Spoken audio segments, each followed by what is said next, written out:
You know you need whole house water filtration for your house, cottage, or cabin, but just don't know where to start? Well, you know you want to get rid of the dirt, you want to get rid of the chemicals. Now, whether you're on a municipal water source where you're trying to get rid of chlorine from the water, or whether you're on well water or surface water where you're trying to get rid of the dirt that's in the water, but you also may want to remove chemicals, herbicides, pesticides, and that from your water. Well, I'm going to show you what you need to get rid of that, and I'm going to show you how to install it in 6 easy steps right now.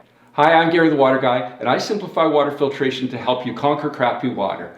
The Hume Water Care Dual 20-inch Big Blue Filter Housing Rack is the way to go. It's super easy to install because it all comes pre-assembled exactly the way you see it here. Now, if you've ever tried to position a couple filters on a wall and you've tried to configure them so they line up in that, you'll see what I mean. And you don't have to worry about the fittings in between. It's all set up, all ready to go. All you do is cut the pipe, you take a line in and a line out, and it's super simple. And because of the 20-inch Big Blue filter sizes, you can tailor it however you want. You can use sediment filters. You can use a very coarse sediment filter, like 100 micron or something like that. Or you can use dual gradient filters like this one here, where it's 75 microns on the outside, 25 on the middle to take it down. So you can go with a coarse filter up here if you've got a lot of dirt in your water, and then you can go with a fine filter here. Or you can also go with something like a 5005 filter, where you go 50 microns down to 5 microns, getting rid of the dirt, and then you can go with a carbon filter, and that's where you remove the chemicals from your water.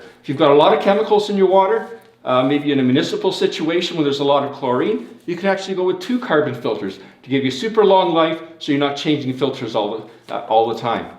And that's the huge benefit of these 20-inch Big Blue filter housings, is the filter's long filter life, so you're not constantly changing those, which is a pain, as everyone knows. Because it's a dual filter housing, you can use different kinds of filtration in each of the filters. For example, the first filter, you'd want to use a sediment filter, maybe a 5005 or something like that, to remove the dirt from the water. And then the second filter cartridge, you can put in a tannin filter to remove the color from the water, or if you have iron in your water, you can put an iron reduction filter in there.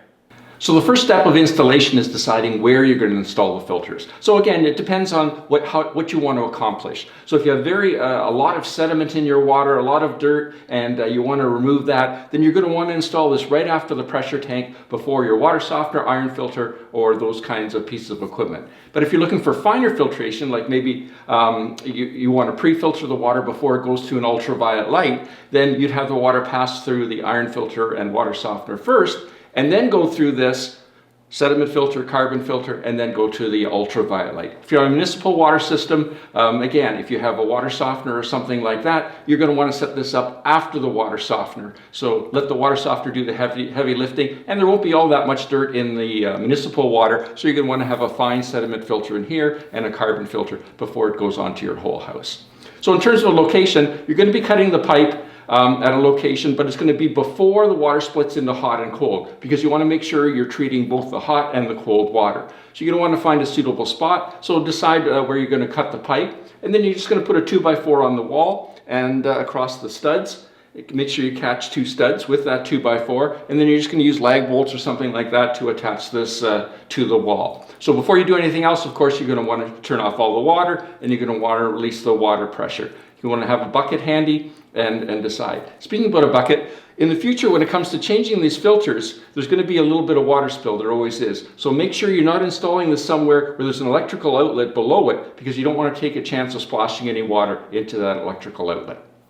Okay, great. So you've decided on a location, you've depressurized the system, you've cut the pipe. So again, it's a line in and a line out. Now this is configured, this is the inlet and this is the outlet, but if your water flows right to left, you don't have to double pipe all around this. All you do is undo the bolts on top here, turn this 180 degrees, reattach it to the manifold bracket at the top here, and you're good to go. Super nice feature about these systems. All right, great. So now the next step is going to be plumbing in and plumbing out. So these are 1-inch fittings, on 1-inch female on each side, threaded. So whether you've got PEX pipe or whether you've got copper, etc., then you just get if you're on 1/2 inch or 3/4, you just get a reducer. If you're already on 1-inch pipe, you just 1 inch in, 1 inch out. This works fine on PEX or copper. It really doesn't matter. You are going to want to make sure that you install a ball valve shutoff before these filters and a ball valve shutoff after, because that's what's going to allow you to isolate these filters when it comes time to change them. It makes it a whole lot easier. So once you've installed the ball valves, you got it all plumbed, then you're going to want to put the filter cartridges inside. Again, depending on what you want to accomplish, will determine what kind of filter cartridges you use. I'm going to have a link to a couple of videos of mine at the end of this video that shows you, helps you with that filter selection. All right, so once you've got all that sorted out, it's all plumbed up, then you're going to turn the water on, check for leaks. If there's no leaks, you can open up and you're good to go. Obviously, you're going to flush the filters. They usually recommend about 5 gallons of water when you replace the filters to make sure they're flushed. To help you choose the right filters for your family, go up here to my water filtration playlist and I'll see you there. And if you have any specific questions, add them to the comments down below. I read all the comments and I'd love to answer your question.